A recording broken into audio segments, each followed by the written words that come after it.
Hello friends, कैसे हैं आप सब। Welcome to my channel education planet. मैंने आपको chapter acids, bases and salt अपने 2 वीडियोस में कवर करके दिखा दिया है। आज मैं आपको टेक्स्ट बुक की एक्सरसाइज सॉल्व करके दिखाती हूँ। जैसे कि आप लोगों को मालूम है कि आपकी क्लासेस नहीं चल रही हैं, आप लोगों को घर से ऑनलाइन पढ़ाई करनी पड़ रही है। हो सकता है कि आपको इससे कुछ क्वेश्चन सॉल्व करने में कुछ प्रॉब्लम आ रही हो। So today I will solve the exercise of this chapter. Okay, first question, ये एक्सरसाइज हमने दी है सीबीएस एनसीईआरटी की बुक से। फर्स्ट क्वेश्चन यहाँ पर दिया हुआ है, state difference between acids and bases. Acid और बेस में क्या डिफरेंस है, ये आपको अच्छी तरीके से मालूम है कि acids are sour in taste and bases are bitter in taste. तो फर्स्ट क्वेश्चन का आंसर मैं लिख देती हूँ आपको, acids are sour in taste and bases are bitter in taste. ये हमारा फर्स्ट डिफरेंस हो गया। Second difference, acid turns blue litmus red and bases turn red litmus blue.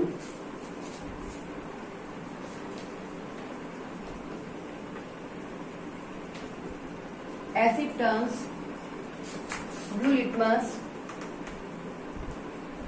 Red and base turns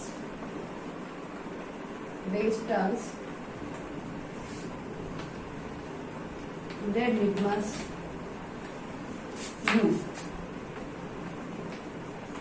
ये तो क्वेश्चन बहुत easy है, आप इसको इजीली सॉल्व कर सकते हैं, कोई प्रॉब्लम सॉल्व करने में नहीं आएगी। सेकंड क्वेश्चन है आपका, ammonia is found in many household products such as window cleaner, it turns red litmus blue. Ammonia red litmus को ब्लू कर दे रही है, इसकी क्या नेचर होगी। जैसे कि आपको मालूम है कि base turns red litmus blue, इसका मतलब इसकी नेचर कैसी होगी, basic. Ammonia is basic in nature because bases turn red litmus blue and the substances which turn blue litmus red are called acids, और उनकी नेचर क्या होती है, एसिडिक होती है। नेक्स्ट क्वेश्चन है, third question, name the source from which litmus solution is obtained. Litmus solution हमें कहां से मिलता है। जैसे कि मैंने आपको बताया है अपने फर्स्ट वीडियो में कि we get litmus from lichen, हमें लिटमस मिलता है लाइकेन से। सेकंड पार्ट है इस क्वेश्चन का, what is the use of this solution. इस सोल्यूशन का क्या यूज है, तो आपको अच्छे तरीके से मालूम है कि this solution is use to test acids, bases and neutral solutions. इसका यूज हम acids, base and neutral solution को टेस्ट करने के लिए करते हैं। Next question, question number 4, is the distilled water acidic, basic, neutral, how would you verify. Distilled water acidic है, basic है या न्यूट्रल है, आप इसको वेरीफाई कैसे करेंगे। वी कैन, हम इसकी टेस्ट कर सकते हैं with the help of litmus paper. हम क्या देखते हैं कि डिस्टिल्ड वाटर ना ही ब्लू लिटमस को रेड करता है और ना ही रेड लिटमस को ब्लू करता है। इसका मतलब क्या हुआ, distilled water is neutral in nature, क्योंकि इसके अंदर कोई भी सॉल्ट्स नहीं होते हैं। It is very pure, it is the very purest form of water. So distilled water is neutral in nature. Next question है ट्रू एंड फॉल्स का। फर्स्ट है, nitric acid turns red litmus blue. Acid नाम लेते हैं acid, तो acid turns red litmus blue, ये है false because acid turns blue litmus red. Second है, sodium hydroxide turns blue litmus red. जैसे आपको मालूम है कि यहाँ पर भी हाइड्रोक्साइड लगा हुआ है और हाइड्रोक्साइड क्या होता है, बेस होता है, और bases always turns red litmus blue, so this statement is also false. Third है, sodium hydroxide and hydrochloric acid neutralize each other and form salt and water. Sodium hydroxide एक बेस है and hydrochloric acid acid है।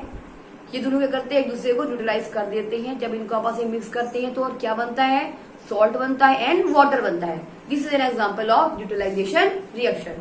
सो this is true, this statement is true. Next statement है, indicator is a substance which shows different colours in acidic and basic solution. Indicator वो substance हैं जो acidic और basic दोनों solution में अलग अलग कलर देती है। This is true.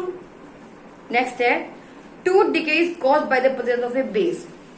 ये चैप्टर 2 में आप लोगों ने नहीं पढ़ा होगा तो, या पढ़ा होगा मत पता नहीं मुझे। तो टूथ डिके जो होता है, it is caused due to the presence of acids. Okay, कभी कभी हम क्या कहते हैं, कोई स्वीट्स वगैरह खा लेते हैं और उसके बाद हम क्या करते हैं, ब्रश वगैरह अगर नहीं करते हैं तो स्वीट से हमारे दांतों में फंस जाती है उसको कोई भी छोटा बड़ा पार्टिकल। तो जिससे क्या होता है, जो हमारे माउथ में जो बैक्टीरिया होते हैं बक्कल कैविटी के अंदर, वो इस फूड पार्टिकल के ऊपर एक्ट करने लगते हैं, काम करने लगते हैं और क्या रिलीज करते हैं, एसिड रिलीज करते हैं। ये एसिड हमारे टूथ को धीरे धीरे करके डिके करता जाता है। So tooth decay is caused due to the presence of acids. तो this statement is also wrong. Question number 7 है, Dorji has a few bottles of soft drink in his restaurant, but unfortunately these are not labeled. He has to serve the drinks on the demand of customers. One customer wants acidic drink, another wants basic, and third wants neutral drink. How will Dorji decide which drink is to be served to whom? Dorji के restaurant में 3 types की bottles हैं, ठीक है, okay. लेकिन उनके ऊपर label लगा हुआ नहीं है, वो उन पर लेबल लगाना भूल गया है। कुछ बॉटल्स है उसके पास, 3 नहीं कुछ बॉटल्स हैं, वो उनके ऊपर लेबल लगाना भूल गया है। कस्टमर को चाहिए, एक कस्टमर मांगता है एसिडिक ड्रिंक, दूसरा मांगता है बेसिक ड्रिंक और तीसरा मांगता है न्यूट्रल ड्रिंक। अब दोर्जी कैसे पहचान करेगा कि कौन सी बोतल में कौन सा ड्रिंक है, कौन सी बोतल में एसिडिक है, कौन सी बोतल में बेसिक है और कौन सी में न्यूट्रल है? तो वो क्या काम करेगा? इसके बाद मान लो ड्रिंक है, कुछ बॉटल्स में ड्रिंक्स हैं, तो सबसे पहले वो क्या काम करेगा? First he will put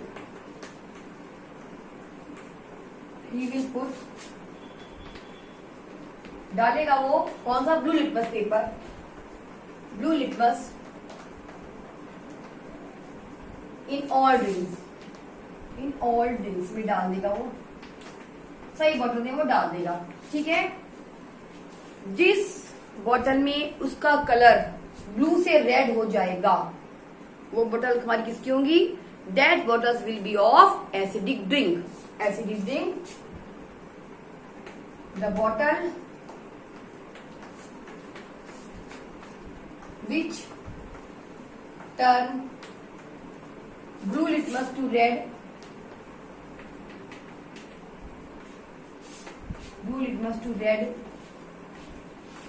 will be of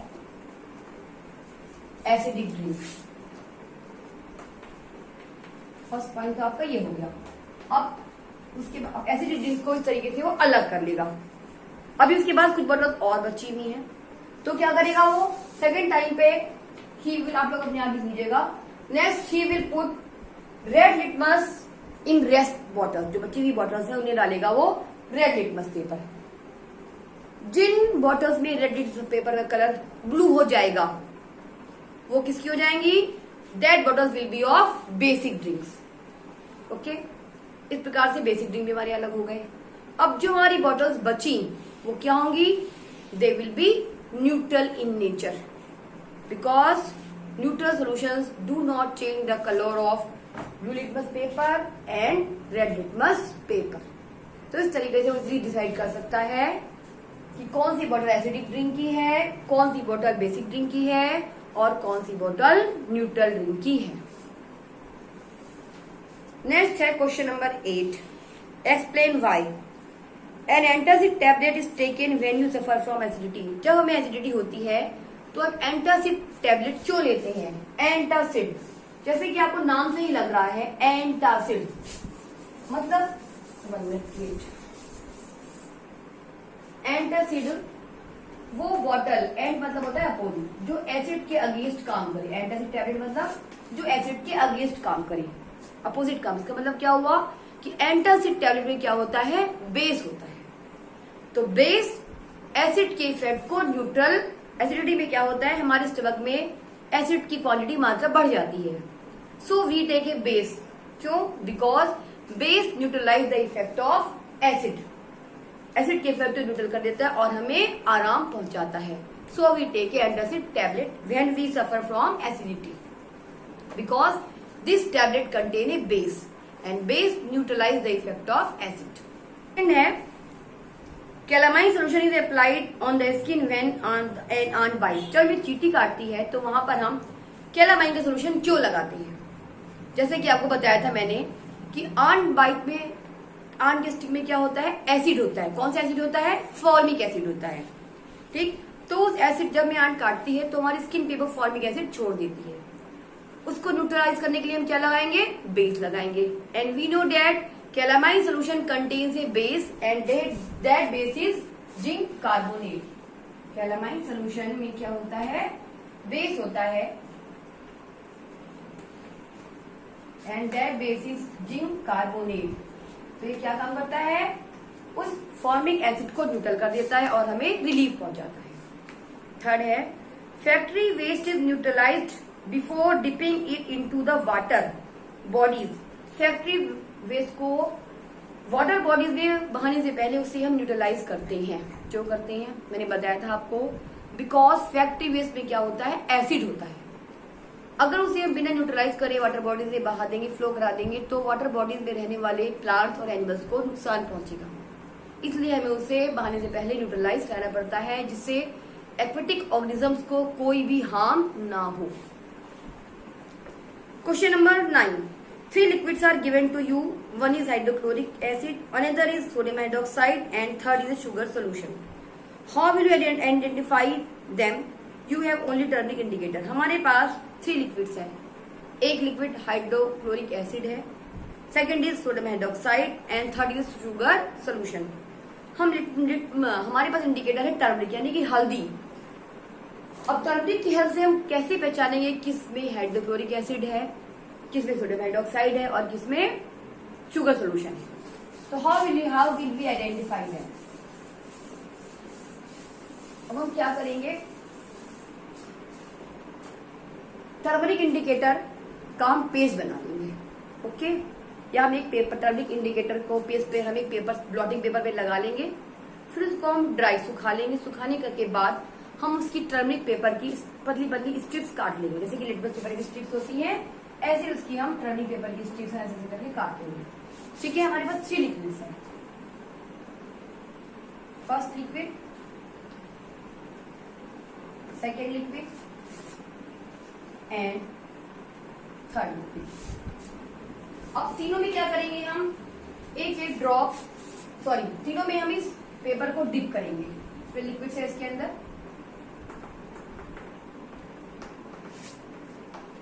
तीनों के अंदर हम टर्मरिक पेपर को डिप करेंगे। टर्मरिक पेपर येलो कलर का होता है, हमने डिप किया तीनों में। ठीक है,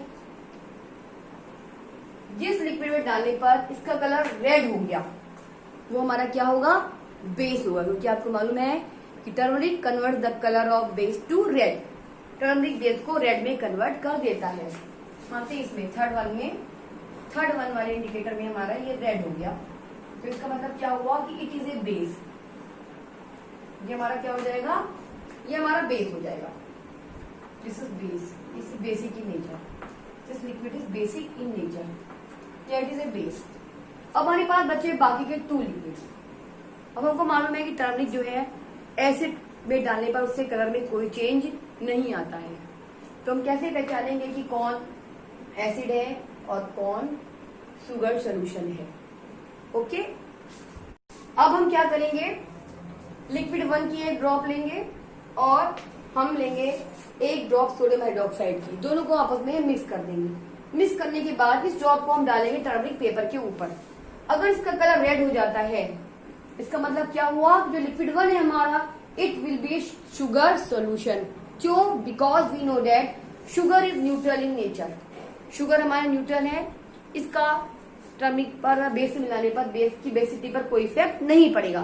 तो हमारा क्या था, ये शुगर सोल्यूशन में मिलाया था लिक्विड 1 है अगर, तो सोडियम हाइड्रोक्साइड है, तो शुगर सोल्यूशन तो हमारा क्या हो गया, न्यूट्रल है।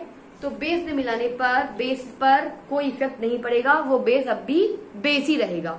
तो sodium hydroxide turns turmeric to red. और अगर रेड नहीं होता है मिलाने पर, तो इसका मतलब क्या हुआ, इट इज हाइड्रोक्लोरिक एसिड। क्यों, क्योंकि हाइड्रोक्लोरिक एसिड और सोडियम हाइड्रोक्साइड को मिलाने पर दोनों एक दूसरे को न्यूट्रल कर देते हैं, और क्या बनता है हमारा, सॉल्ट बनता है और वाटर बनता है। जो सॉल्ट बनता है वो हमारा क्या होगा, न्यूट्रल होगा। समझ में आई आपको बात, कि अगर इसका कलर रेड हो गया तो इसका मतलब दिस इज शुगर सोल्यूशन, और अगर रेड नहीं होता है इसका मतलब this is hydrochloric acid liquid 1। और जो हमारा अदर लिक्विड बचा वो हमारा क्या हो गया, अगर ये रेड हो गया तो ये शुगर सोल्यूशन हो गया, and to second liquid will be hydrochloric acid. और अगर ये रेड नहीं होता तो this is hydrochloric acid and second will be sugar solution. Okay, तो इस तरीके से हम पता लगा सकते हैं कि कौन सा हमारा हाइड्रोक्लोरिक एसिड है, कौन सा शुगर सोल्यूशन है और कौन सा हमारा सोडियम हाइड्रोक्साइड है। क्योंकि हमें ये देखना है कि जो हमारा न्यूट्रल चीज है, जो हमारा न्यूट्रल एसिड शुगर सोल्यूशन, इसे किसी भी एसिड में मिलाए या बेस में मिलाए, मिलाने पर एसिड की एसिडिटी पर और बेस की बेसिसिटी पर कोई भी इफेक्ट नहीं पड़ेगा। तो हमें ये याद रखना है कि किसी भी न्यूट्रल सोल्यूशन को एसिड में मिलाएं या बेस में मिलाएं, मिलाने पर एसिड की एसिडिटी और बेस की बेसिसिटी पर कोई भी इफेक्ट नहीं पड़ेगा, वो अब भी एसिड ही रहेंगे और बेस बेस ही रहेगा। ठीक है, तो यहाँ पर ही मिलाने पर क्या हो गया हमारा, अगर एसिड है तो एसिड ही रहेगा और बेस है तो बेस ही रहेगा न्यूट्रल सोल्यूशन को मिलाने पर। ओके, चलिए नेक्स्ट क्वेश्चन है question number 10। Blue litmus paper is dipped in a solution, it remains blue, what is the nature of the mixture, explain. हमने एक सोल्यूशन में ब्लू लिटमस पेपर को डिप किया, वो ब्लू का ब्लू ही रहता है। उस सोल्यूशन का नेचर क्या है, आपको बताया था मैंने कि अगर हम बेस में ब्लू लिटमस पेपर को डालें तो उसका कलर में कोई चेंज नहीं होगा, या अगर किसी न्यूट्रल सोल्यूशन में ब्लू लिटमस पेपर को डालें तो उससे कलर में कोई चेंज नहीं होगा। इसका मतलब क्या हुआ कि हमारा सोल्यूशन या तो बेस है या न्यूट्रल है। सोल्यूशन इज बेसिक या न्यूट्रल, दोनों हो सकते हैं, क्योंकि ना तो बेसिक चेंज करेगा ब्लू को और ना ही न्यूट्रल चेंज करेगा न्यूट्रल पेपर को। न्यूट्रल तो किसी को भी चेंज नहीं करता, ना तो रेड को चेंज करेगा ना ब्लू को चेंज करेगा। तो this solution is either basic और न्यूट्रल। 11 क्वेश्चन है, कंसीडर द फॉलोइंग स्टेटमेंट्स हैं, कुछ हैं बताना है, इनमें कौन कौन से स्टेटमेंट करेक्ट है, कौन कौन से इनकरेक्ट है। फर्स्ट है, both acids and bases change colour of all indicators. Acids और बेस सभी इंडिकेटर्स कलर को चेंज कर देते हैं, नो, सभी को चेंज नहीं कर, जैसे आपने देखा टर्मरिक एसिड को तो चेंज नहीं करता बट बेस को चेंज कर देता है, रेड कर देता है, और एसिड में डालने पर कोई चेंज नहीं होता। सेकंड है, if an indicator gives A colour change with N acid it does not give a colour change with A base. अगर कोई इंडिकेटर एसिड में कलर चेंज नहीं करता है तो वो बेस में भी कलर चेंज नहीं करेगा, ऐसा नहीं है। यहाँ पर आपने देखा कि उसने एसिड में कलर चेंज नहीं किया बट बेस में कलर चेंज कर दिया, तो सेकंड स्टेटमेंट में वाला क्या हो गया, फॉल्स हो गया। थर्ड ऑप्शन है, if an indicator changes colour with A base it does not change colour with N acid. अगर कोई इंडिकेटर बेस में कलर चेंज करता है तो वो एसिड में कलर चेंज नहीं करेगा, ऐसा नहीं है, क्योंकि वो इंडिकेटर बेस में भी कलर चेंज कर सकता है और एसिड, जैसे कि चाइना रोज एसिड में अलग कलर देता है और बेस में अलग कलर देता है। लास्ट ऑप्शन है D, change of colour in an acid and A base depend on the type of the indicator. कि एसिड और बेस में कलर चेंज इंडिकेटर के टाइप पर डिपेंड करता है, ये सही है। ये हमें देखना पड़ेगा हमने कौन सा इंडिकेटर लिया है, एसिड में कैसा कलर देगा, ये एसिड में कलर नहीं देगा, बेस में कैसा कलर देगा, या बेस में कैसा कलर नहीं देगा। तो it depends on the type of indicator. तो only option D is correct. Okay, बाकी 3 हमारे एबीसी क्या है, हमारे फॉल्स है। तो इस तरीके से आपके चैप्टर की एक्सरसाइज फिनिश हो चुकी है। अगर अभी भी आपको किसी क्वेश्चन में कोई प्रॉब्लम हो तो आप उसे कमेंट सेक्शन में कमेंट करके पूछ सकते हैं। और अगर आपको सारे क्वेश्चन अच्छे से समझ में आ गई हो तो please like and subscribe my channel. Thanks for watching my video. तब तक के लिए हैव अ गुड डे। मिलते हैं नेक्स्ट वीडियो में नेक्स्ट चैप्टर की एक्सरसाइज के साथ। Bye friends.